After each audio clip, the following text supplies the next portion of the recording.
हाँ जी, नमस्कार आप सभी का आरएस वाला के इस ऑनलाइन प्लेटफॉर्म पर। तो पिछले वीडियो में हम लोगों ने डिस्कस किया था कि आपके आरएस का जो नया सिलेबस आया है जिसमें कि प्रीलिम्स में क्या क्या चेंज हुए हैं। अब हम लोग बात करेंगे कि मेंस में आप लोगों के लिए या फिर मुख्य परीक्षा में क्या क्या चेंजेस हुए हैं। सिलेबस काफ़ी चेंज किया गया है, कुछ चीज़ें सीधी डिस्क्राइब भी की गई है कि टू द पॉइंट आप लोगों को बताई गई है, जैसे प्रीलिम्स में भी उनको डिस्क्राइब किया गया है और यहाँ पर कुछ चीज़ें मॉडिफाइड भी की गई है और कुछ चीज़ों को साथ में डिस्क्राइब भी किया गया है। अब सबसे पहले इस सिलेबस को जब हम लोग देखते हैं तो इसमें आरपीएससी ने एक लाइन मेंशन की है और बड़ी शानदार लाइन मेंशन की है और दो बड़े चेंजेस करते हुए उस लाइन को ही डिफाइन कर दिया कि आपका पेपर किस प्रकार का होगा। सबसे पहले मैं आप लोगों की जो नज़र है उस लाइन पर डालना चाहूँगा कि यहाँ पर आरपीएससी कहती है लिखित परीक्षा में निम्नलिखित 4 प्रश्न पत्र होंगे, जो हमें पहले से पता है कि 4 पेपर होते हैं अपने मेन एग्जाम जो होता है उसमें मुख्य परीक्षा में, लेकिन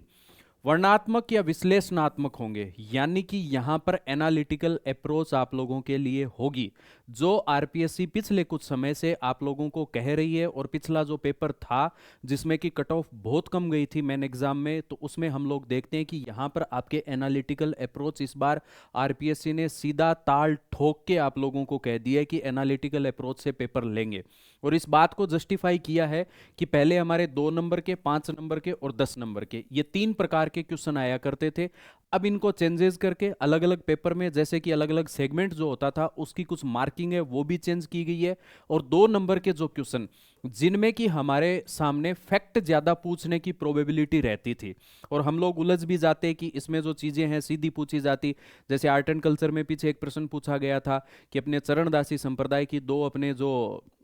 शिष्याएं रही हुई है या उनसे संबंधित जो बात है वो प्रश्न पूछा। तो यहाँ पर आपके 2 नंबर वाले जिनमें या 2 मार्क्स वाले जो क्वेश्चन आते जिनमें सीधे फैक्ट पूछे जाने की प्रोबेबिलिटी ज्यादा रहती, उनको हटा दिया गया। अब बात क्या रही है 5 नंबर और 10 नंबर वाले क्वेश्चंस की, यानी कि यहाँ पर हम लोगों से क्या चीजें पूछी जाएगी, एनालिटिकल अप्रोच की चीजें पूछी जाएगी।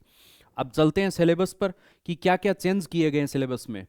तो सिलेबस में सबसे पहले अपन चलते हैं फर्स्ट पेपर में, आपके सामान्य ज्ञान ज्ञान एवं सामान्य अध्ययन। इसमें आपके पार्ट फर्स्ट यानी यूनिट फर्स्ट जो है हिस्ट्री की, इसमें सबसे पहले बात है आपके Rajasthan history art and culture में क्या क्या चेंजेस किए गए हैं। तो सबसे पहला जो आप लोगों के सामने दिया गया है, प्रागैतिहासिक संस्कृति, विभिन्न ऐतिहासिक स्थल और उनका महत्व है। यानी कि जो हम एंसेंट टाइम पीरियड में जो आप लोगों के एरियाज जो पढ़ते थे, प्लेसेस जो पढ़ते थे अपने, उनके इंपॉर्टेंस भी यहां पर पूछे गए हैं। तो पहली चीज आरपीएससी ने यहां पर ये हाईलाइट की, आपके ये चेंज हुआ है। फिर उसके बाद में आपके राजस्थान के विभिन्न शासकों की राजनीतिक एवं सांस्कृतिक उपलब्धियां कब तक दी गई है, 18वीं शताब्दी तक, यानी कि 18th सेंचुरी तक आप लोगों के, यानी कि जो डायनेस्टीज जो हैं उनमें जो आपके शासक रहे हुए हैं उनकी राजनीतिक एवं सांस्कृतिक, यानी कि पॉलिटिकल और उनके साथ में कल्चरल जो उनके अचीवमेंट्स है उनकी बात की गई है। और वो भी कहां तक की गई है, 18वीं शताब्दी तक। तो ये चीज यहां पर नई जोड़ी गई है।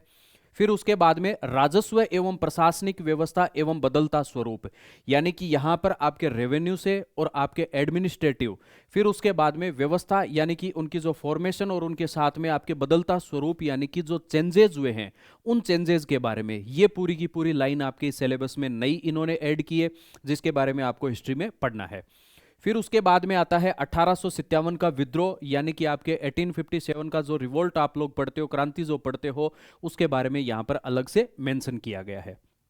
फिर आता है आपके कल्चर में क्या क्या चीजें जोड़ी गई है। तो लोक कलाएं और लोक आख्यान, यानी कि फोक स्टोरीज जो है आपके, उन फोक स्टोरीज को और उनके साथ में जो आपके लोक आख्यान है, यानी कि जो बातें चीतें जो कि पुराने समय से हमारे चली आ रही है, उनको लिटरेचर में ऐड किया गया है। इन दो चीजों को अलग से पढ़ना होगा। फिर आपके स्मारक जो कि आपके प्री में भी ऐड किए गए हैं और यहां पर भी आपके स्मारक ऐड किए गए हैं, यानी मॉन्यूमेंट्स जो भी हैं उन मॉन्यूमेंट्स के बारे में आप लोगों को यहां पर पढ़ना है। तो ये 3 चीजें आपके कल्चर में इसमें ऐड की गई है। फिर उसके बाद में जनजातियां एवं उनकी परंपराएं, हम लोग नॉर्मली सोशोलॉजी में पढ़ते थे कि जो अपने ट्राइब्स जो हैं उनके बारे में अब यहाँ पर ट्राइब्स में आपको अलग से नहीं दिया हुआ है, सारी ट्राइब्स आप लोगों को कंसीडर करनी है और उनमें भी उनकी परंपराएं यानी कि उनके रिचुअल्स और ट्रेडिशंस जो चल रहे हैं उनके बारे में हम लोगों को पढ़ना है। पहले हमारे पर्टिकुलर 3 जो ट्राइब्स दी हुई थी यानी कि जनजातियां जो दी हुई थी उनके बारे में ना देकर अब सभी जो जनजातियां हैं उनके बारे में हमें पढ़ना है। पहले हम सोशियोलॉजी में पढ़ते थे, अब यहाँ पर इसको हिस्ट्री में ऐड कर दिया। फिर उसके बाद में धार्मिक मान्यताएं यानी कि रिलीजियस जो चीज़ें हैं उनके बारे में हम जो पढ़ रहे हैं, रिलीजियस ट्रेडिशंस जो हैं या फिर अपने उनसे जुड़े हुए जो कॉन्सेप्ट हैं उनके बारे में, ये एक चीज़ अलग की गई है। जिनमें आपके संत एवं लोक देवी देवता यानी कि जो आपके सेंट हैं और उसके बाद में फोक डाइटीज जो हैं और उनके साथ में आपके फोक गॉड एंड गॉडेज या फोक डाइटीज अपन कह सकते हैं, तो उनमें आप लोगों को साथ में धार्मिक मान्यताएं भी यहाँ पर पढ़नी है। फिर उसके बाद में सेकंड पार्ट में आप लोगों के इंडियन हिस्ट्री और कल्चर में क्या क्या जोड़ा गया है, तो इसमें आपके ब्रिटिश नीतियां और उनके प्रभाव यानी कि ब्रिटिश पॉलिसीज जो थी ब्रिटिश एम्पायर में है उनकी पॉलिसीज और उनके इम्पैक्ट क्या रहे हुए उनको पढ़ना है। फिर उसके साथ में देश का राजनीतिक यानी कि अपने जो देश है कंट्री है उसमें आपके राजनीतिक आर्थिक एवं प्रशासनिक एकीकरण ब्रिटिश एम्पायर का, तो यहां पर आपके पॉलिटिकल इकोनॉमिकल और एडमिनिस्ट्रेटिव जो यहां पर यूनिटी इनकी थी या जो सिस्टम जो चल रहा था उस सिस्टम के बारे में यहां पर अपने को चीजें डिफाइन करनी है और इन चीजों को यहां पर पढ़ना है मेंस के एस्पेक्ट से। फिर आता है आपके 19वीं और 20वीं शताब्दी 19th एंड 20th सेंचुरी। फिर उसके बाद सामाजिक धार्मिक सुधार आंदोलन, ये आपके पहले से सिलेबस में था लेकिन इसमें आपके बौद्धिक जागरण यानी कि हम लोग जो इन चीज़ों को और वाइड तरीके से पढ़ते हैं तो इसमें आपके बौद्धिक जागरण को इसमें क्या कर दिया गया है, शामिल कर दिया गया है। नेक्स्ट आता है आपके स्वतंत्र भारत यानी कि आपके स्वतंत्रता के पश्चात। फिर उसके बाद में देशी रियासतों का विलय तथा राज्यों का भाषाई आधार पर पुनर्गठन, ये हम लोग पहले से पढ़ रहे थे कि भाई रियासतों का किस प्रकार से विलय किया गया। फिर उसके बाद में उनका पुनर्गठन राज्यों का जो किया गया भाषाई आधार पर यानी लैंग्वेज के बेस पर। फिर उसके साथ में अब क्या जोड़ा गया है, इसमें नया ये जोड़ा गया है विज्ञान एवं तकनीक का विकास यानी कि साइंस और टेक्नोलॉजी का अपने स्वतंत्रता के बाद में किस प्रकार से डेवलपमेंट हुआ है और उसमें महिला सशक्तिकरण यानी कि वुमेन एम्पावरमेंट की क्या बात हुई है। फिर उसके बाद महिला सुधार आंदोलन यानी कि वुमेन एम्पावरमेंट के साथ में हमें जो आपके फीमेल हैं उनसे जुड़ी हुई जो चीजें हैं उनसे और उनमें सुधार लाने के लिए जो मोमेंट चलाए गए या आंदोलन चलाए गए, इन चीजों को अलग से पढ़ना है। ये चीज आपके नई ऐड की गई है यहां पर। फिर उसके बाद में आधुनिक विश्व का इतिहास यानी कि आपके मॉडर्न जो वर्ल्ड हिस्ट्री है उसके बारे में तो 1991 तक पढ़ना है। पहले यहां तक नहीं था, अब हमें 1991 तक पढ़ना है। तो इसमें क्या नई चीजें जोड़ी गई है, तो पहला आपके रूसी क्रांति यानी कि रूस में जो आपके रिवोल्ट हुआ या रिवोल्यूशन जो हुआ उसके बारे में पढ़ना है। फिर उसके बाद में आपके नाजीवाद और फांसीवाद, इटली का फांसीवाद और यहां पर आपके जर्मनी का नाजीवाद, इन दो चीजों को नया यहां पर ऐड किया गया है। और एक चीज और नई ऐड की गई है जो कि शीत युद्ध के दौरान विश्व है यानी कि कोल्ड वार में कैसी कंडीशन थी वर्ल्ड में, उन चीजों को यहां पर देखना है। तो यहां आपके जो वर्ल्ड हिस्ट्री है इसमें 3 चीजें नई है। तो पहला रूसी क्रांति, दूसरा जर्मनी में नाजीवाद की थ्योरी, फिर उसके बाद में इटली में फांसीवाद की थ्योरी, फिर आपके जो कोल्ड वॉर हुआ था उसमें आपके वर्ल्ड की क्या कंडीशन थी उसको आपको यहां पर पढ़ना है। फिर अगला आता है नेक्स्ट अपने, तो सेकंड जो यूनिट है उसमें आपके इकोनॉमिक्स, इकोनॉमिक्स का जो पार्ट दिया हुआ है इसमें लगभग ये जो पार्ट आपके इकोनॉमिक्स का पहले था उसको पूरे के पूरे पार्ट को मॉडिफाई कर दिया गया है। क्या कर दिया गया, मॉडिफाई की जो चीजें पहले दी हुई थी उनको कुछ यहां पर चेंज करके आप लोगों के सामने, तो लगभग इसमें सारा का सारा जो यूनिट आपके जो 8 पॉइंट दिए हुए हैं 8 पॉइंट्स है इनमें सब में चेंजेस किए गए हैं आपके। फिर उसके बाद में नेक्स्ट आता है आपके वैश्विक अर्थव्यवस्था, world economy same as it is है। फिर उसके बाद में राजस्थान की जो इकोनॉमी है उसमें बहुत सी चीजें नई ऐड की गई है। अब वो नई क्या क्या चीजें ऐड की गई है, तो राजस्थान के आर्थिक समृद्धि के संकेतक यानी कि जो इकोनॉमिकल आपके डेवलपमेंट है उनमें कौन सी चीजें हैं, उनमें आपके राज्य घरेलू उत्पाद, फिर उसके बाद में प्रति व्यक्ति आय और समावेशी आपके समृद्धि यानी कि पर कैपिटा इनकम या पर पर्सन इनकम है। फिर उसके बाद समावेशी समृद्धि यानी कि सस्टेनेबल जो ग्रोथ है, इन चीजों को यहां पर जोड़ा गया है। फिर आता है विकसित राजस्थान 2047 तक 2047 तक अपने जो विकसित राजस्थान है उसके क्या टारगेट रखे गए उनको पढ़ना है। फिर उसके बाद आता है हरित समृद्धि यानी कि ग्रीन ग्रोथ। फिर उसके बाद में पर्यावरणीय संधारणीयता, इन्वायरमेंटल जो है उसमें क्या ग्रोथ है, क्या चेंजेस हैं, इन चीज़ों को या क्या अपने प्रोजेक्ट चलाए जा रहे हैं उनके बारे में देखना है। फिर आता है संधारणीय विकास लक्ष्यों को प्राप्त करने में राजस्थान की स्थिति, जो सस्टेनेबल गोल जो हैं अपने, उन गोल के बारे में क्या क्या टारगेट्स हैं उनकी और उनमें राजस्थान की जो स्थिति है, राजस्थान की जो कंडीशन है, उसके बारे में पढ़ना है। फिर आता है राज्य बजट, स्टेट बजट, और उसमें राजकोषीय प्रबंधन और बजट घाटा। तो यानी कि अपने जो मैनेजमेंट की चीज है यहाँ पर राजकोषीय, फिर उसके बाद में बजट जो है उसमें लॉसेज यानी राजकोषीय जो घाटा है उसके बारे में हमें पढ़ना है। फिर आता है आपके अगली जो यूनिट है उसमें जोड़ा गया है कृषि विकास में, यानी एग्रीकल्चर डेवलपमेंट में क्या नई चीज जोड़ी है। तो यहां पर पशुपालन के साथ में सहायक गतिविधियां, यानी कि जो लाइव स्टॉक्स जो अपने था, या फिर अपन यूं कहे कि जो पशुपालन करते थे उस पशुपालन में साथ में सहायक गतिविधियां, यानी कि उनके लिए हेल्पिंग जो प्रोग्राम चलाए जा रहे हैं या हेल्पिंग जो एक्टिविटीज की जा रही है उन एक्टिविटीज को भी यहां पर पढ़ना होगा। फिर उसके बाद में कृषकों के कल्याण की सरकारी योजनाएं, यानी कि फार्मर्स जो हैं उनके लिए गवर्नमेंट द्वारा कौन कौन सी स्कीम चलाई जा रही है वेलफेयर के लिए, उन वेलफेयर की स्कीम्स को यहां पर अलग से पढ़ना होगा आपको, ये मेंशन किया गया नए सिलेबस में। फिर आता है आपके 5 नंबर पॉइंट में निवेश प्रोत्साहन नीति, यानी कि इन्वेस्टमेंट के लिए जो पॉलिसी की गई है उसको प्रमोट करने के लिए उसको पढ़ना है। फिर आपके सूक्ष्म, लघु एवं मध्यम, यानी कि माइक्रो, फिर उसके बाद स्मॉल एवं मीडियम जो आपके इंडस्ट्रीज है उनका महत्व, यानी कि इंपॉर्टेंस, और उनके विकास के लिए नीतिगत पहल, यानी कि ये जो उपक्रम या इंडस्ट्रीज जो लगाई गई है उनका डेवलपमेंट कैसे किया जा सकता है और उनके लिए जो पॉलिसीज गवर्नमेंट द्वारा लाई जा रही है उनके बारे में यहां पर पढ़ना है। फिर आता है राज्य में पेट्रोलियम और तेल संसाधन, यानी कि हम लोग जो वर्तमान में पढ़ रहे हैं कि पश्चिमी राजस्थान या फिर अपने 4 जो पेट्रोलियम बेसिन है या 4 पेट्रोलियम बेसिन और उनके साथ में और जो रिसोर्सेज हैं जिनमें कि आपके तेल, तो पेट्रोलियम और क्रूड ऑयल की जो कंडीशन है उसके बारे में राजस्थान में आप लोगों को इकोनॉमिक्स में स्पेशल पढ़ना है, इसको स्पेशल हाईलाइट किया गया आरपीएससी द्वारा। नेक्स्ट चलते हैं बाहरी सहायता से वित्त पोषित राज्य की परियोजनाएं, जैसे कि हम लोग पढ़ते हैं कि एशियन डेवलपमेंट बैंक या एशियन विकास बैंक की सहायता से अपने कुछ प्रोजेक्ट हैं, कुछ जापान की और परियोजनाएं, कुछ वैश्विक बैंक या वर्ल्ड बैंक की सहायता से प्रोजेक्ट चल रहे हैं, उनको स्पेशल हाईलाइट किया गया, उनकी तरफ से फाइनेंशियल जो हमें बेनिफिट्स मिलते हैं या फाइनेंशियल जो सपोर्ट मिलता है उन सभी चीज़ों को, पॉलिसीज को हमें क्या करना है, हाईलाइट करना है और उनको पढ़ना है, ये स्पेशल यहाँ पर ऐड किया गया। नेक्स्ट आता है मानव संसाधन विकास, इसमें आपके स्वास्थ्य और शिक्षा को अलग से हाईलाइट करके ऐड किया गया है। रोजगार सृजन, यानी कि अपने इनकम के लिए, और गरीबी निवारण के लिए, यानी कि पॉवर्टी को कम करने के लिए कौन सी चीजें जोड़ी गई है, इनको भी यहां पर आपके ऐड किया गया जो कि आपके स्टेट इकोनॉमी या फिर राजस्थान इकोनॉमिक्स में जोड़ा गया है। फिर आता है सुशासन एवं सार्वजनिक सेवाओं को प्रभावी रूप से प्रदान करने के लिए डिजिटल रूपांतरण, यानी कि डिजिटलाइजेशन, अपने जो गवर्नेंस है उसको गुड गवर्नेंस करने के लिए और उनको इम्पैक्टफुल अप्लाई करने के लिए जो चीजें की गई है उनमें आप लोगों के डिजिटल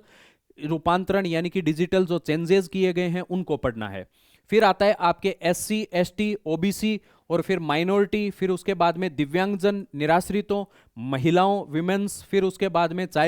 चिल्ड्रन या फिर आपके वृद्धजनों, ओल्ड एज के जो लोग हैं उनके लिए कल्याण के लिए राज्य सरकार की मुख्य योजनाएं, इन सभी को काउंट करके, जैसे कि अपने ग्रेड के जो बाकी के एग्जाम होते हैं या आरपीएससी द्वारा और एग्जाम लिए हुए थे उनमें आपके पहले ये हाईलाइट होकर टॉपिक आता था, इस बार यहां पर इसको क्या कर दिया, हाईलाइट कर दिया राजस्थान इकोनॉमी में, तो ये भी आप लोगों के लिए नया, तो ये चीजें यहां पर राजस्थान इकोनॉमी में इन्होंने नई हाईलाइट की है या नई ऐड की है।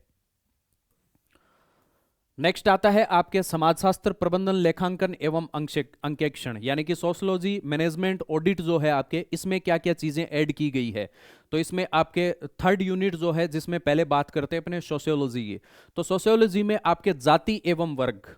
यानी कि कास्ट और कम्युनिटी जो है उसकी आपके अवधारणा, यानी कि उसके बारे में आपको बेसिक जो चीजें हैं उनको, फिर उसके बाद में भारतीय समाज में जाति एवं वर्ग के बदलते आयाम, यानी कि इंडियन जो सोशल कंडीशन है उसमें किस प्रकार के चेंजेस आ रहे हैं कास्टिज्म के आधार पर और अपने कम्युनिटी के आधार पर, उन चीजों को पढ़ना है। तो पहला पॉइंट आपके ये ऐड किया गया है।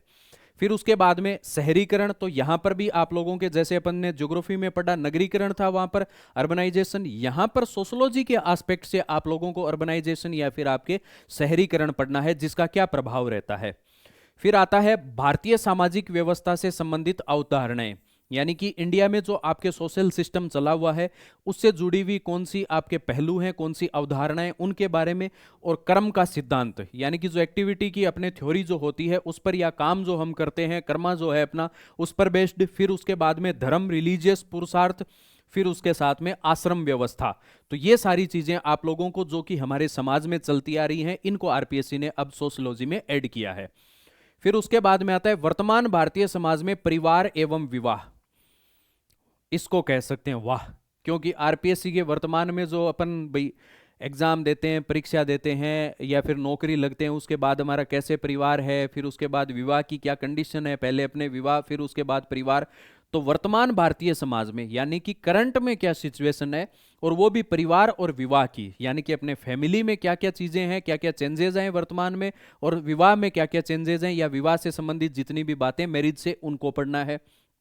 फिर उसके बाद आता है भारतीय समाज पर, जो इंडियन सोसाइटी है उस पर साइबर क्राइम और सोशल मीडिया का क्या इंपैक्ट पड़ा है। वर्तमान में साइबर क्राइम भी ज्यादा बढ़ रहा है, और सोशल मीडिया का इंपैक्ट तो आप लोग देख ही रहे हो कि भाई ये सोशल मीडिया के मुद्दे हैं जिनकी वजह से बहुत सी चीजें हाईलाइट भी हो जाती है, जिसमें गाइड भी होती है, मिस गाइड भी होती है अपने सामने। तो यहां पर ये आपको साइबर क्राइम और सोशल मीडिया दोनों चीजें आप लोगों के इंडियन जो सोशल सिस्टम है उस पर इंपैक्ट क्या रहता है, इस बारे में पूछा गया है।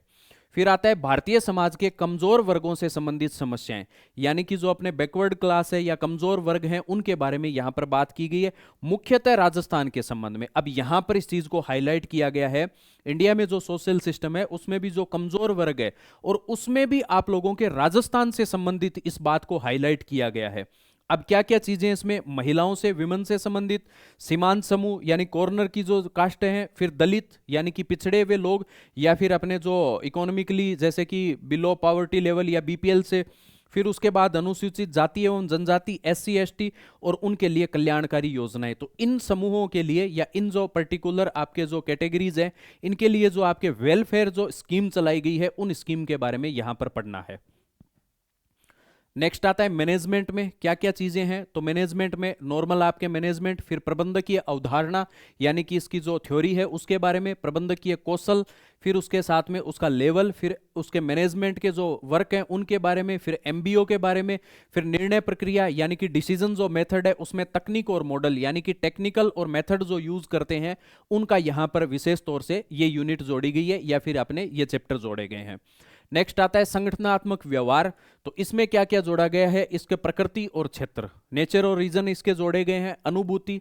फिर उसके बाद में संगठनात्मक जलवायु एवं संस्कृति, तो ये इसमें आपके संगठनात्मक व्यवहार में ये जोड़े गए हैं। फिर आता है विपणन प्रबंधन, तो यहां पर आपके अवधारणा एवं क्षेत्र इसमें, फिर उसके बाद में आपके भौतिक वितरण और सेवा एवं डिजिटल विपणन, तो इनको डिजिटलाइजेशन को भी इसमें जोड़ा गया है मैनेजमेंट में।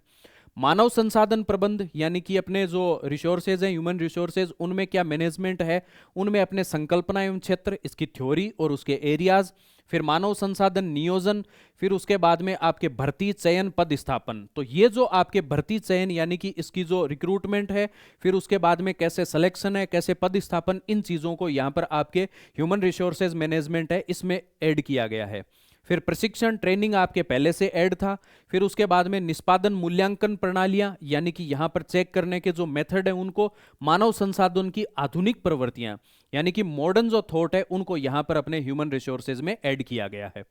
फिर आता है रणनीतिक प्रबंधन यानी कि अपने पॉलिसीज या टारगेट जो होते हैं या एम्स जो होते हैं उनमें अपने क्या मैनेजमेंट काम करता है, संकल्पना और क्षेत्र वही, व्यवसायिक वातावरण एवं स्वॉट विश्लेषण एनालिसिस, रणनीति निरूपण एवं क्रियान्वयन और रणनीति नियंत्रण एवं मूल्यांकन, इसको पूरी यूनिट को या पूरा अपन कह सकते हैं चैप्टर को यहां पर नया ऐड किया गया जिसको आप लोगों को मैनेजमेंट में पढ़ना है। फिर आता है लेखांकन एवं अंकेक्षण यानी कि आपके ऑडिट, तो ऑडिट में जो टोटल है इसको पूरे को यहां ये जो आपके पूरा का पूरा नया सिलेबस है इसको पूरा मॉडिफाइड और डिस्क्राइब कर दिया गया है, और ये आपके पुराना जो अपन पढ़ते थे उसमें सिर्फ एक चेंज किया गया, अंकेक्षण कार्यक्रम, जो ऑडिट के जो अपने कार्यक्रम चलाए जा रहे थे या वर्क या फिर जो अपने सिस्टम चलाया जा रहा था उसके बारे में, तो ये एक चीज ऐड की गई है, ये पुराना जो एज इट इज था इसको वैसे के वैसा रखा गया, बाकी ऊपर वाली सारी जो चीजें हैं उनको चेंज और मॉडिफाई दोनों कर दिया गया। तो ये सारा का सारा आपके इसमें सोशल ऑडिट में अपने चेंज कर दिया गया। नेक्स्ट आता है आपके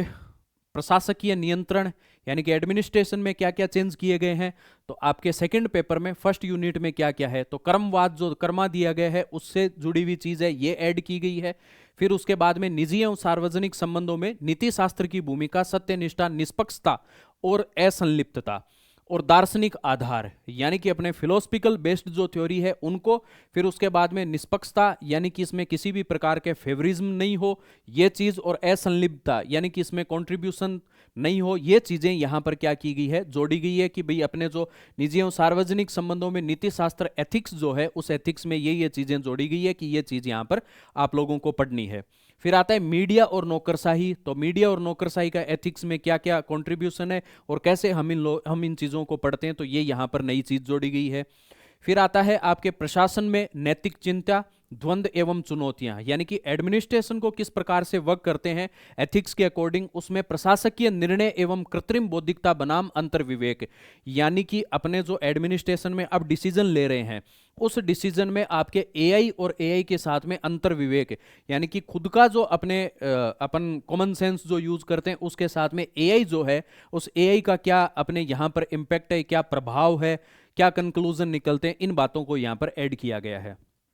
फिर आता है एथिक्स में आपके, तो एथिक्स में नेक्स्ट है आपके नैतिक निर्णय यानी कि एथिकल डिसीजन जो है उनमें आपके सामाजिक न्याय, मानवीय चिंता, शासन में जवाबदेही, ये तो पहले थे। अब क्या जोड़ा गया, उपकरण परक बौद्धिकता बनाम मूल्य परक बौद्धिकता, यानी कि इक्विपमेंट को हम जहां पर यूज लेते हैं, जहां पर एथिकल वैल्यूज को हम देखते हैं, और उसके वर्सेज आपके मूल्य परक बौद्धिकता, यानी कि सीधी जो वैल्यूज हम लोग अपनी मोरल वैल्यूज है उनका क्या इंपैक्ट रहता है, और उनके साथ में इक्विपमेंट जो अपने मोरल वैल्यूज में प्रभावी रहते हैं उनका क्या रहता है, इन दोनों की चीजों की यहां पर बात यहां पर की गई है और सिलेबस में ऐड किया गया है। फिर आता है आपके साइंस एंड टेक्नोलॉजी, तो साइंस एंड टेक्नोलॉजी में क्या क्या ऐड किया गया है, तो यहां पर ऑक्टेन रेटिंग, फिर उसके बाद में हरित रसायन एवं उसके यूज, यानी कि आपके ग्रीन जो केमिकल हैं उनके यूजेज और उनको साथ में जोड़ के बताया गया है, और ऑक्टेन रेटिंग के बारे में। फिर उसके बाद फिजिक्स वाला जो मैटर है, फिजिक्स में यहां पर गति, कार्य, शक्ति एवं ऊर्जा, इनको आपके अलग अलग मोमेंट जो भी है, वर्क जो भी है, इनको अलग अलग तरीके से डिफाइन कर दिया गया है। फिर प्रकाश, लाइट को भी अलग से यहां पर डिफाइन किया गया है। फिर चिकित्सीय निदान में भौतिकी के अनुप्रयोग, यानी कि आपके मेडिकल जो साइंस है उसमें किस प्रकार से फिजिक्स को हम यूज में ले सकते हैं और उसके क्या बेनिफिट्स रहते हैं, इसको ऐड किया गया है। फिर आता है विकिरण सुरक्षा, तो यहां पर विकिरण सुरक्षा एक छोटा सा टॉपिक और यहां पर ऐड किया गया है। फिर आता है आप लोगों के आगे जब हम लोग पढ़ते हैं बायोलॉजी में, तो यहां पर हानिकारक सूक्ष्म जीव और किण्वन तकनीक, इसको यहां पर क्या किया गया, नया ऐड किया गया कि भाई अपने जो जीवाणु विषाणु जो होते हैं वो हानिकारक किस प्रकार के जीव होते हैं, और फिर किण्वन तकनीक जो होती है अपने, इसको दो चीजें ऐड की गई है। बाकी जो ये आपके पूरे मुद्दे थे जो कि पहले हम पढ़ते थे साइंस में, बायोलॉजी में, इनमें इनको डिस्क्राइब करके अलग अलग पॉइंट से इनको अलग अलग कर दिया ताकि आप लोगों को पढ़ने में सहूलियत रहे कि किसी भी चैप्टर में या किसी भी टॉपिक में आप लोग कंफ्यूज ना हो, मिसगाइड ना हो। नेक्स्ट आता है आपके एज कंप्यूटिंग जोड़ी गई है। फिर मुख्य भारतीय वैज्ञानिक संस्थान, इंडिया में जो आप लोगों के साइंस से रिलेटेबल जो भी इंस्टीट्यूट है उनको जोड़ा गया है। फिर साइबर सुरक्षा एवं डेटा गोपनीयता, तो साइबर जो होता है अपने, जिसमें कि अपने कई बार पढ़ते हैं कि जैसे कि चाइनीज जो है वो अपने कोई ऐप लॉन्च कर देते हैं, उससे अपना डेटा लीक होने की, या आजकल APK फाइल आती है उससे डेटा लीक होते हैं, तो वो जो चीज़ें हैं उनको चैप्टर जो दिया हुआ है, तो साइबर सुरक्षा यानी कि साइबर प्रोटेक्शन, और उसमें डेटा जो है उसकी डेटा प्राइवेसी को जोड़ा गया है। नेक्स्ट आता है स्वदेशी प्रौद्योगिकियां, यानी कि अपने देश में जो इसमें टेक्नोलॉजी में यूजेज किए गए या अपडेशन किए गए या उनको हम लोग कैसे आगे बढ़ा सकते हैं उनके बारे में है। फिर ड्रोन तकनीक, कि ड्रोन के बारे में आप लोगों ने देखा होगा पीछे जो वॉर हुआ उसमें ड्रोन की काफ़ी बातें हुई, और आजकल जैसे स्मगलिंग है तो वो अपने इंटर कंट्रीज जो होती है, अपने अंतर्राष्ट्रीय जो स्तर पर जो होती है, इंटरनेशनल जो अपने स्मगलिंग होती है उसमें ड्रोन को बहुत ज़्यादा यूज़ किया जाता है। हालांकि यहाँ पर अपने टेक्नोलॉजी के एस्पेक्ट से पढ़ना है तो ये ड्रोन तकनीक भी इसमें जोड़ा गया है, ड्रोन टेक्नोलॉजी। ज्योग्राफी की बात करते हैं थर्ड यूनिट में अपने, तो इसमें आपके कोई मेजर चेंजेस नहीं है, एक पूरा का पूरा आपके चैप्टर जोड़ा गया है जो कि आपके क्लाइमेटोलॉजी से जुड़ा हुआ है। जैसे ज्योग्राफी में हम पढ़ते हैं जियोमॉर्फोलॉजी, क्लाइमेटोलॉजी, तो क्लाइमेटोलॉजी से आपके सूर्याभिताप यानी कि अपने इंसोलेशन जो पढ़ते हैं, फिर आता है वायुमंडलीय परिसंचरण यानी कि एटमॉस्फेयर के बारे में पढ़ते हैं, फिर आता है आर्द्रता यानी ह्यूमिडिटी जो पढ़ते हैं, फिर उसके बाद में वर्षा यानी कि रेनफॉल। इन चीज़ों को आप लोगों को ये एक पूरा का पूरा आपके चैप्टर अलग से जोड़ा गया क्लाइमेटोलॉजी का। नेक्स्ट आता है आपके प्रमुख भौतिक भू आकृतियां, पर्वत, पठार, मैदान, मरुस्थल, ये हम पहले से पढ़ रहे थे। इनके आपके टाइप्स और डिस्ट्रीब्यूशन, इस चीज को हाईलाइट अलग से कर दिया गया जिसको हम पहले से पढ़ ही रहे थे, लेकिन अब इन्होंने अलग से मेंशन कर दिया कि आप लोगों के कोई कंफ्यूजन नहीं हो कि भाई हम ये भी सहूलियत दे देते हैं आपको। फिर इंडियन ज्योग्राफी में हमें पढ़ना है, पहले ड्रेनेज पैटर्न क्लियरली नहीं दिया हुआ होता था, अब आपके अपवाह प्रतिरूप, जिसमें हम पढ़ते हैं कि भाई जालीनुमा प्रतिरूप होता है, फिर उसके बाद में आपके आयताकार प्रतिरूप होता है, अलग अलग ड्रेनेज पैटर्न पढ़ते हैं हम कि अपकेंद्रीय होता है, अभिकेंद्रीय होता है। ये जो चीजें होती है ड्रेनेज पैटर्न अपने रिवर सिस्टम का है, उस ड्रेनेज पैटर्न को अलग से पढ़ना है। अब तक हम लोग क्वेश्चन देख रहे थे रिवर सिस्टम से या कंपेरिजन से क्वेश्चन पूछे जाते थे, या फिर आपके ट्रिब्यूटरीज से पूछ लिया जाता था। अब यहाँ पर ड्रेनेज पैटर्न को भी अलग से ऐड कर दिया गया है, तो ये भी आप लोगों को ध्यान में रखना है। नेक्स्ट आता है आपके जैसे कि एनर्जी रिसोर्सेज है, कि मैंने आप लोगों को बताया था कि एनर्जी रिसोर्सेज मेंस वाले में, तो यहां पर आपके इंडियन ज्योग्राफी में एनर्जी रिसोर्सेज को यहां पर मेंस में जोड़ दिया गया है। नेक्स्ट आता है राजस्थान में क्या क्या ऐड किया गया है, तो राजस्थान में आपके सॉइल जो है, सॉइल रिसोर्सेज जो है, इनको ऐड कर दिया गया। पहले सॉइल्स या फिर अपने जो मृदा जो है मेंस में नहीं आया करती थी, अब आपके मेंस में सॉइल्स को भी पढ़ना होगा। फिर उसके बाद में खनिज संसाधन यानी कि मिनरल्स जो हैं अपने, इनमें प्रकार वितरण एवं उनका औद्योगिक उपयोग, तो ये अपने यहाँ पर मेन एग्जाम में इसको जोड़ दिया गया है। नेक्स्ट पर्यटन यानी कि टूरिज्म को भी यहाँ राजस्थान ज्योग्राफी में ऐड कर दिया गया है, तो ये भी आप लोग ध्यान में रखना कि अब मेंस में भी आपके पर्यटन है। पहले अपन लोग टूरिज्म को पढ़ते थे, पिछला जो सिलेबस था जिसमें कि अपन आर्ट एंड कल्चर में पढ़ा करते थे टूरिज्म को, लेकिन अब आप लोगों के ज्योग्राफी में इसको सेपरेट दे दिया गया टूरिज्म को, यहाँ पर ये पढ़ना है आपको। नेक्स्ट है आपके थर्ड पेपर। थर्ड पेपर में आप लोगों के सामान्य ज्ञान एवं सामान्य अध्ययन में क्या क्या, भारतीय राज्य व्यवस्था, इंडियन पॉलिटी, फिर उसके बाद में आपके इंटरनेशनल आईआर, फिर उसके बाद में करंट के जो मैटर हैं। अब इनमें क्या क्या चीजें हैं, तो इंडियन पॉलिटी में आपके संविधान सभा, प्रभाव स्रोत, फिर उसके बाद में दार्शनिक आधार, ये चीजें आपके नई जोड़ी गई है, आप लोग जो असेंबली जो पढ़ते हो आपके। फिर उसके बाद में आता है आधारभूत लक्षण सिद्धांत यानी कि जो मेथड जो है अपने बेसिक जो, उनको पढ़ना है। फिर उसके बाद नवीन संवैधानिक विकास, फिर आधारभूत लक्षण सिद्धांतों के साथ में प्रमुख संवैधानिक परिवर्तन यानी कि अपने कॉन्स्टिट्यूशनल अमेंडमेंट जो हुए हैं या चेंजेस जो हुए हैं उनके बारे में पढ़ना है, सारों के बारे में। नवीन संवैधानिक विकास यानी डेवलपमेंट जो हुए हैं। फिर न्यायिक निर्णय यानी कि अपने जुडिशियल जो अपने डिसीजन लिए गए हैं उनके बारे में। फिर संवैधानिक नैतिकता और रूपांतरणकारी संवैधानिकता, इन चीजों को हमें नया देखने को यहाँ पर मिलता है, तो ये आपके इंडियन पॉलिटी में कुछ चीजें जोड़ी गई है। फिर आता है आपके भारत में संघवाद की उभरती प्रवृत्तियां, तो आपके फेडरलिज्म या फिर संघवाद है जिसमें कि उभरती हुई प्रवृत्तियां यानी कि वर्तमान में जो अपनी चीजें हाईलाइट हो रही है उनको यहां पर पढ़ना है। नेक्स्ट आता है आपके हाईकोर्ट का जो सिस्टम है जिसमें कि आभासी न्यायालय, ई कोर्ट्स और ई समिति, तो वर्चुअल कोर्ट के साथ में ई कोर्ट और ई जो अपने समितियां हैं या अपने जो बनी हुई है पूरी की पूरी चीजें, इनके बारे में आप लोगों को डिस्कस करनी है। ये तीन चीजें आप लोगों के नई जोड़ी गई है। नेक्स्ट आता है आप लोगों के सामने कि भारत के लोकतंत्र में दलीय प्रणाली के विकास द्वारा चिन्हित समकालीन बदलाव, उभरता क्षेत्रवाद और गठबंधन पुनर्संयोजन,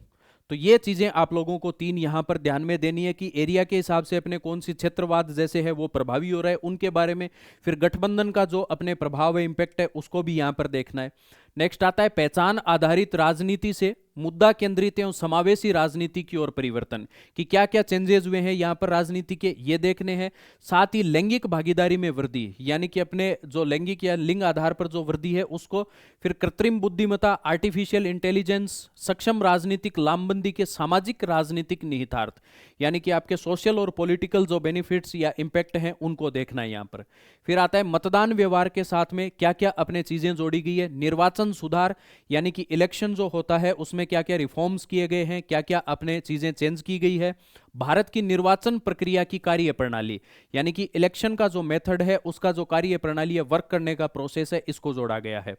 नेक्स्ट आता है भारतीय राजनीति में विकसित समकालीन प्रतिमान यानी कि पैरेलल जो अपने चीजें चल रही है उन चीजों को यहां पर इंडियन आपके पॉलिटिकल सिस्टम में आप लोगों को देखना है। नेक्स्ट आता है आंतरिक सुरक्षा, इंटरनल सिक्योरिटी जो है इसमें क्या क्या जोड़ा गया है, तो इसमें आपके खतरे, सुरक्षा यानी कि प्रोटेक्शन जो होती है, जो खतरे में देखने को, एजेंसियों का अधिदेश और भूमिका यानी कि जैसे कि हम लोग पढ़ते हैं रोर इनके बारे में, तो ये एजेंसियों का क्या अपने कंट्रीब्यूशन है। फिर तथा आंतरिक सुरक्षा प्रबंधन की चुनौतियां यानी कि इंटरनल सिक्योरिटी के जो मैनेजमेंट है उसके सामने क्या क्या चैलेंजेस हैं, ये आप लोगों के जोड़ा गया है। तो बड़ा ही शानदार ये टॉपिक है जो कि अपने इंटरनेशनल रिलेशन के एस्पेक्ट से भी ये इंपॉर्टेंट है।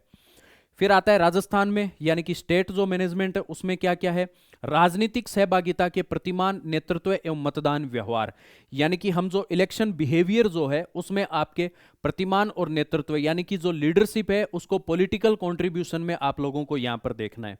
फिर आता है गठबंधन की राजनीति, तो ये आप लोग देखते हो, तो ये एक नया टॉपिक भी, इसको छोटा सा सब टॉपिक जोड़ दिया गया है। फिर पंचायती राज एवं नगरीय स्थानीय स्वशासन, इसकी संरचना यानी स्ट्रक्चर हम पहले ही पढ़ रहे थे। अब मुद्दे और चुनौतियां जो है, चैलेंजेस जो है, और उसके सामने जो मुद्दे अपने सामने रखे हुए होते हैं उनके बारे में यहां पर बात करनी है। फिर आता है राजस्थान की राजनीति में नवीन आयाम और चुनौतियां, यानी कि क्या नए चेंजेस हैं, क्या नए आयाम हैं, क्या नए टारगेट रहते हैं, और उसके साथ में क्या चैलेंजेस रहते हैं राजस्थान की राजनीति में, यानी स्टेट पॉलिटिक्स में क्या क्या चीजें हैं इनके बारे में। फिर आता है राजस्थान में सार्वजनिक नीति, यानी कि पब्लिक जो पॉलिसीज है, फिर उनका रूपांकन, संस्थाएं, प्रक्रियाएं, हितधारक और कार्यान्वयन संबंधी बाधाएं, यानी कि इनके कार्यों में कौन कौन सी प्रॉब्लम आती है, संस्थाएं कौन कौन सी है, उनका काम करने का तरीका कौन सा है, उनके बेनिफिट्स क्या है और उनके काम में दिक्कतें क्या आती है, इन चीजों को हमें यहां पर पढ़ना है। ये नया जोड़ा गया। प्रमुख ई शासन उपक्रम, उपलब्धियां और चुनौतियां। ई शासन जो हमारे लागू किया गया है, तो उस ई शासन में क्या क्या हम लोगों ने अचीवमेंट्स ली है, कौन कौन से उपक्रम यानी मेथड काम करते हैं और क्या क्या चैलेंजेस हैं, इन चीजों को नया जोड़ा गया। बड़ा सराहनीय सिलेबस दिया गया आरपीएससी द्वारा, बड़ी चीजों को सही तरीके से डिफाइन किया गया है। नेक्स्ट है आपके भारत और अंतर्राष्ट्रीय मुद्दे, इंटरनेशनल रिलेशन, बहुध्रुवीयता को जोड़ा गया है। फिर उसके बाद में प्रवासी भारतीय समुदाय और सांस्कृतिक कूटनीति, यानी कि प्रवासी जो अपने माइग्रेंट जो लोग होते हैं उनकी कम्युनिटी और उसके साथ में सांस्कृतिक कूटनीति यानी कि कल्चरल जो चीजें हैं उनसे जुड़ी हुई उनके बारे में। फिर ये आप लोगों के पहले दिए हुए थे, लेकिन इनको यूएन को, डब्ल्यूटीओ को, ईयू को, आसियान को, ब्रिक्स को, इनको सभी को अलग से डिफाइन कर दिया है ताकि आप लोगों के किसी प्रकार का कंफ्यूजन ना हो कि अलग अलग बॉडीज के बारे में अलग अलग बता दिया गया कि इनको ही पढ़ना है आप लोगों को, ताकि आरपीएससी जो प्रश्न दे उसमें आप लोगों की अप्रोच एकदम सही रहे। फिर उसके बाद में जलवायु एवं हरित कूटनीति में भारत का नेतृत्व है कि 1972 से जो चेंजेस हो रहे हैं अपने क्लाइमेटिक चेंजेस, फिर कॉप के जो कंट्रीब्यूशन या कॉप सम्मेलन जो होता है अपने, तो कॉप कॉन्फ्रेंस होती है उनके बारे में। फिर उसके बाद में मिशन लाइफ, और तो भारत के क्या क्या इसमें कंट्रीब्यूशन है, इंडियन कंट्रीब्यूशन क्या क्या है, उनके बारे में पढ़ना है।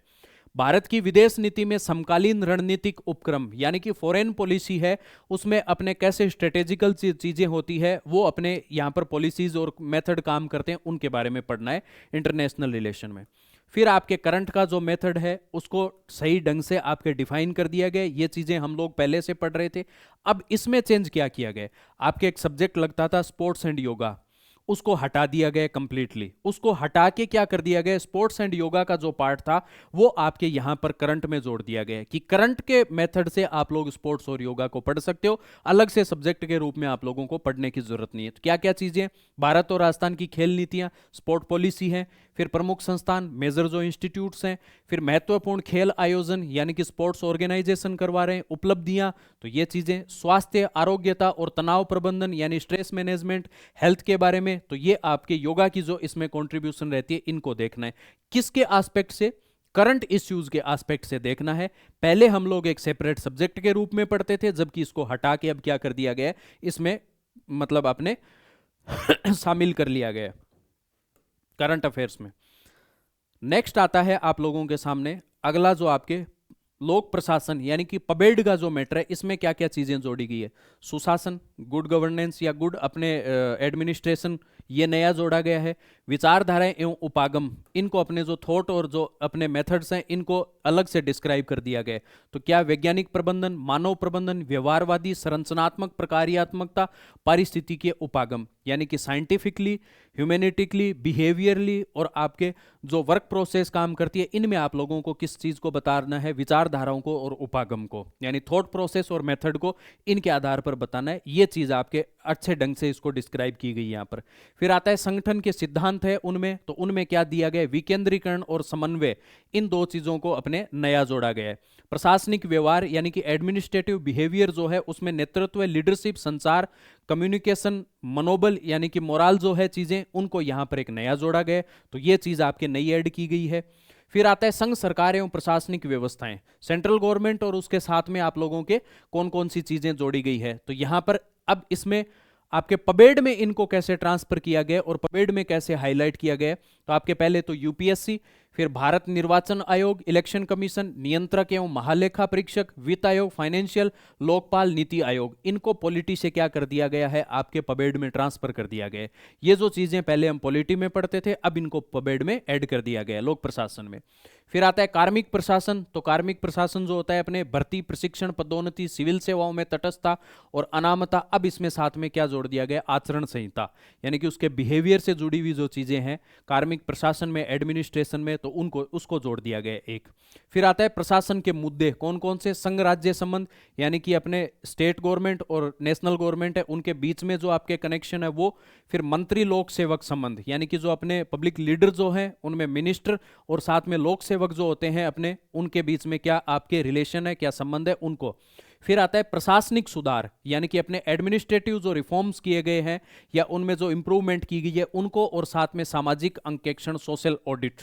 ज्योग्राफी में आया करता था या फिर ये यूपीएससी में लगता था आपके सोशल ऑडिट, तो इस सोशल ऑडिट को यहां पर और ऐड कर दिया गया है। नेक्स्ट आता है तुलनात्मक लोक प्रशासन, यानी कंपेरेटिव आपके पॉलिटिकल या कंपेरेटिव आपके पब्लिक एडमिनिस्ट्रेशन है उसमें यूएसए, यूके, फ्रांस और चीन के प्रशासनिक तंत्र की विशेषताएं, यानी कि इन 4 कंट्रीज की, यूएसए, यूके, फ्रांस और चाइना, इनका जो आपके एडमिनिस्ट्रेटिव सिस्टम है उसकी आपके विशेषताएं या कैरेक्टरिस्टिक्स आप लोगों को देखने हैं। फिर आता है राज्य एवं जिला प्रशासन। तो उसमें पुलिस प्रशासन और राजस्व मंडल, इन दोनों चीजों को अलग से जोड़ दिया गया। रेवेन्यू डिपार्टमेंट को और पुलिस का जो कंट्रीब्यूशन है अपने, इसको यहां पर ऐड किया गया है। फिर आता है जिला प्रशासन, डिस्ट्रिक्ट जो अपने एडमिनिस्ट्रेशन है उसमें क्या क्या चीजें हैं, कानून और व्यवस्था प्रशासन, राजस्व प्रशासन और विकास प्रशासन, यानी डेवलपमेंट का, रेवेन्यू का और कानून यानी कि लॉ एंड ऑर्डर, उसके साथ में एडमिनिस्ट्रेशन, इनकी क्या क्या व्यवस्थाएं, इस चीज को नया यहां पर ऐड किया गया है। फिर आता है व्यवहार एवं निधि, बिहेवियर वाला जो पार्ट है। अब आप लोग सोच रहे होंगे कि ये आरपीएससी ने इस प्रकार से, तो इस बात से आरपीएससी आपको साथ में ये भी कह रही है कि आपको कोई भी यूनिट स्किप नहीं करनी है, कोई भी यूनिट छोड़नी नहीं है। जितना वेटेज दिया गया है सारे पेपर को और सारे सिलेबस को कवर करना होता है। कई बार हम छोड़ देते हैं कि ये चीज़ हम छोड़ देते हैं, ये सिलेबस की ये यूनिट छोड़ देते हैं, ऐसी मूर्खता हमें बिल्कुल भी नहीं करनी है। नेक्स्ट आता है आपके, यानी कि बिहेवियर में क्या क्या चीजें जोड़ी गई है। तो स्पोर्ट्स एंड योगा तो इसमें पहले आता था आपके, जो कि अब हटा दिया गया है। अब इसमें प्रशंसात्मक बुद्धि जोड़ी गई है। फिर उसके बाद में आपके समावेश जो है उसमें अंतर्निविष्टि जोड़ी गई है। फिर मैनेजमेंट से जो चीजें अपने ट्रांसफर की गई है वो कौन कौन सी है, तो यहां पर आपके लीडरशिप, इसमें मेथड, टाइप्स, फिर उसके स्टाइल जो होती हैं वो, काम करने की, उसके सामने चैलेंजेस, उसके इम्पैक्ट्स जो हैं, और भविष्य के जो नेता होते हैं उनका, और उनके अवसर और चुनौतियां, यानी कि उनके साथ में, उनके सामने क्या क्या उनके अवसर मिल सकते हैं और क्या क्या चैलेंजेस होते हैं। पहले ये मैनेजमेंट में लगता था, अब यहां पर आपके इसमें जोड़ दिया गया इसको। फिर कार्यस्थल पर संचार, तो इसमें संचार के मॉडल, कम्युनिकेशन के मेथड, नेटवर्क और उनकी प्रभावशालीता, इम्पैक्ट, फिर कम्युनिकेशन में क्या क्या प्रॉब्लम्स आती है उनको, फिर उसके बाद में इलेक्ट्रॉनिक तथा विनाशकारी संचार किस प्रकार से इम्पैक्टफुल है ये, साइबर स्केलिंग, साइबर लोफिंग और मून लाइटिंग, ये सारी की सारी चीजें जोड़ी गई है। बड़ा शानदार, इन चीजों को जोड़ना जरूरी भी था, वर्तमान में हाईलाइटेड ये मुद्दे भी हैं और इनको पढ़ना भी जरूरी था, तो आरपीएससी ने ये नई चीज यहां पर ऐड की है। नेक्स्ट आता है कार्यस्थल पर उत्कर्ष, गुण और शक्तियां, फिर उसके बाद मॉडल, फिर व्यक्ति अनुकूल वातावरण। तो ये तीनों चीजें आपके वर्क पैलेस पर जो चीजें होती है उनमें आप लोगों को ये पढ़नी है। फिर आता है कार्यस्थल पर बर्नआउट, तनाव और उससे निपटना, यानी कि हम वर्क पैलेस पर क्या क्या चीजें करते हैं जो कि हमारे बिहेवियर को इम्पैक्टफुल बना सकती है या इम्पैक्ट डालती है, जिसकी वजह से व्यावसायिक तनाव, यानी कि हमें स्ट्रेस जो होता है, फिर उसके बाद में उससे निपटने के तरीके, स्ट्रेस के क्या क्या सोर्सेज होते हैं, फिर उसके बाद में हमारी क्या स्टाइल है, व्यक्तित्व है और तनाव, कार्यस्थल पर लैंगिक मुद्दे, यानी कि सेक्सुअल हरासमेंट और ये जो चीज़ें हम लोग पढ़ते हैं, तो इन सभी चीज़ों के बारे में, तो ये आपके बिहेवियर में और लॉ में जो ये चीज़ें जोड़ी गई है। तो पहले ये बात थी बिहेवियर की। फिर उसके बाद में आता है अगला अपने लॉ में। लॉ को इन्होंने ढंग से दिया है और इतना ढंग से दिया है कि हर चीज की इन्होंने धाराएं भी, यानी कि जो आप लोगों के एक्ट जो है, एक्ट के साथ में धाराएं भी यहां पर क्या की गई है, इन्होंने मेंशन की है। तो अब आप लोग जैसे आईटी सेक्टर की और इनकी आपके सूचना का अधिकार अधिनियम आरटीआई का 1 से 20 तक आप लोगों को धारा पढ़नी है। फिर उसके बाद में सूचना प्रौद्योगिकी अधिनियम 2000, तो इसमें धारा 1, 2, 65, 66, ये सारी धाराएं अलग से मेंशन की गई है। अब नया क्या जोड़ा गया है, तो इन सब में तो आप लोगों के इन्होंने क्या कर दिया, इन चीजों को सारा हाईलाइट कर दिया कि कौन कौन सी धाराएं आप लोगों को पढ़नी है, ये इतनी चीजें ध्यान में रखनी है। फिर उसके बाद में अलग से जो ऐड किया गया वो है आपके बीएनएस को, तो भारतीय न्याय संहिता जो अपने है उसको बीएनएस को यहां पर ऐड कर दिया गया है। तो भारतीय न्याय संहिता 2023 धारा 1, 2 और यहां पर धाराएं आगे जो दी गई है इनको, और भारतीय नागरिक सुरक्षा संहिता 2023, तो इसमें भी आपके धारा 1, 2 और उसके बाद में नीचे की जो धाराएं दी गई है और उनकी सब डिवीजन है, ये पूरा का पूरा आपके क्या जोड़ा गया, नया जोड़ा गया, और प्रश्न फॉर श्योर इसमें से आप लोगों को देखने को मिलेगा। तो ये अपने लॉ में पूरा का पूरा नया ऐड किया, और ऊपर जो दिया हुआ था उसको यहां पर क्या कर दिया, अलग अलग धाराओं के साथ में डिस्क्राइब कर दिया, चाहे वो राजस्व विभाग की, रेवेन्यू डिपार्टमेंट की हो, चाहे आपके काश्तकारी अधिनियम की हो, और चाहे ऊपर वाले पार्ट में आपके चाहे आरटीआई से हो, चाहे आपके बाकी दी हुई जो साइबर क्राइम से या आपके आईटी सेक्टर से जुड़ी हुई हो।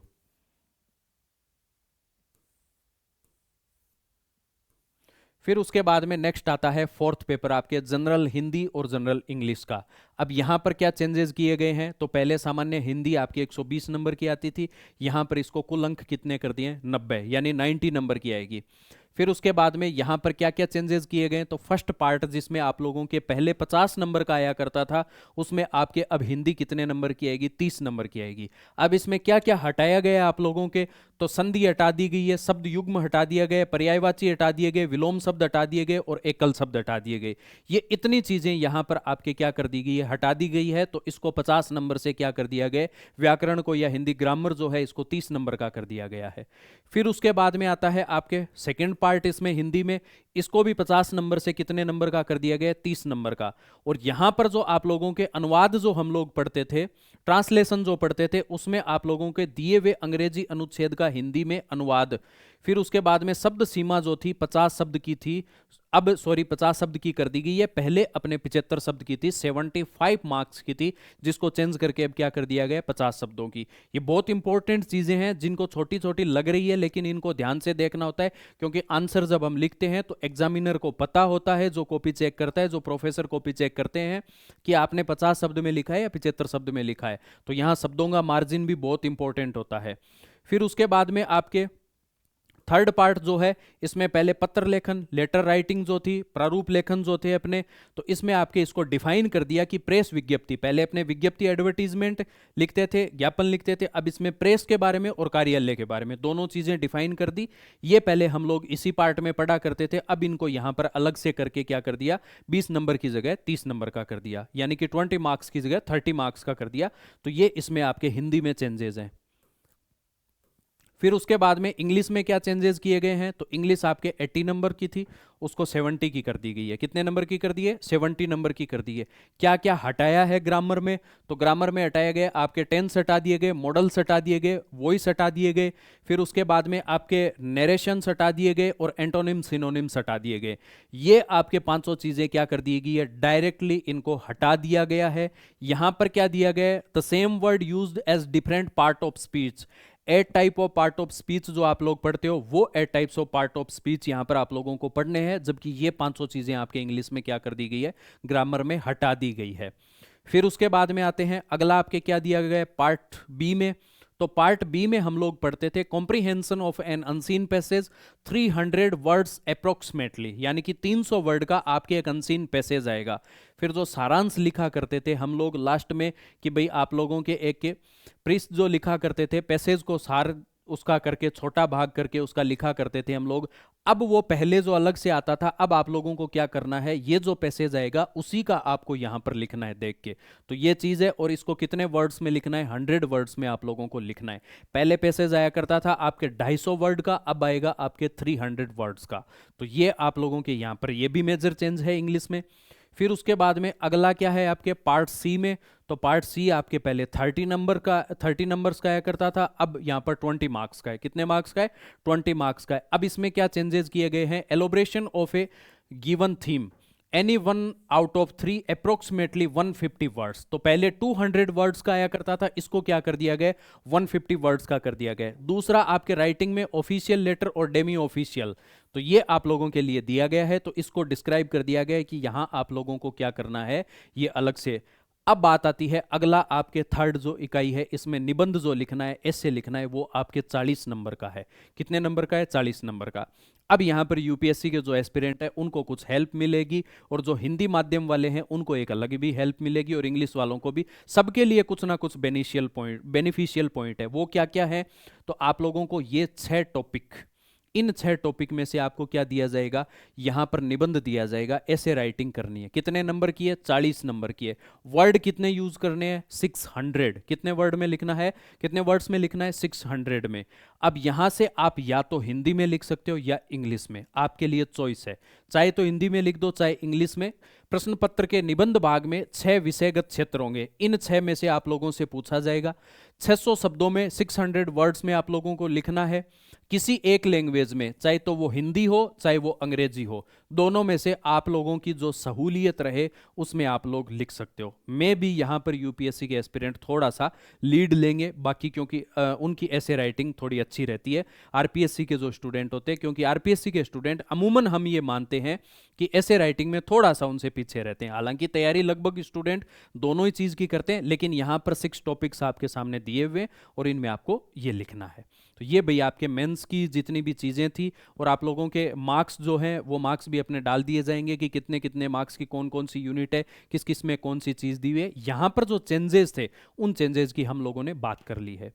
इसके बाद में हम लोग अगले वीडियो में जो मिलेंगे उसमें आप लोग आरपीएससी का जो ये आरएएस का एग्ज़ाम है, इस आरएएस के एग्ज़ाम में हमारे आरएएस वाला की तरफ से आप लोगों को एक वीडियो मिलेगा, जिसमें मैं आप लोगों को बताऊंगा कि किस प्रकार से अपने आरएएस का जो एग्ज़ाम है उसको बेसिक से अपने स्टार्ट करके आप प्री की, मेंस की, और फिर उसके बाद में इंटरव्यू तक आप किस प्रकार की अप्रोच रखें और किस प्रकार की तैयारी करें। और एक अपने वीडियो जिसमें कि अभी जो हाईलाइटेड मुद्दा चल रहा है, जिसमें कि हम रेफरेंस बुक के बारे में या फिर सोर्सेज के बारे में बात कर रहे थे, तो वो सोर्सेज अपने डिफाइन किए जाएंगे कि कौन कौन से सब्जेक्ट में आप कौन कौन सी चीज़ या कौन कौन से रेफरेंसेज या कौन कौन से सोर्सेज आप लोग यूज़ कर सकते हैं। तो ये सिलेबस मेरी तरफ से, हालांकि छोटा मुंह बड़ी बात हो जाएगी, लेकिन फिर भी मैं आरपीएससी का धन्यवाद करना चाहूँगा कि इतना क्लासिफाइड सिलेबस उन्होंने दिया है। बहुत ही एनालिटिकल जो अप्रोच की बात चल रही थी, उस एनालिटिकल अप्रोच के बारे में माननीय अध्यक्ष महोदय और माननीय सदस्य महोदय भी कुछ दिनों से बात कर रहे थे, तो उनके द्वारा इस बात को मेंशन भी कर दिया गया। इससे ज़्यादा क्लियरली स्टूडेंट्स के लिए कोई मैसेज हो नहीं सकता।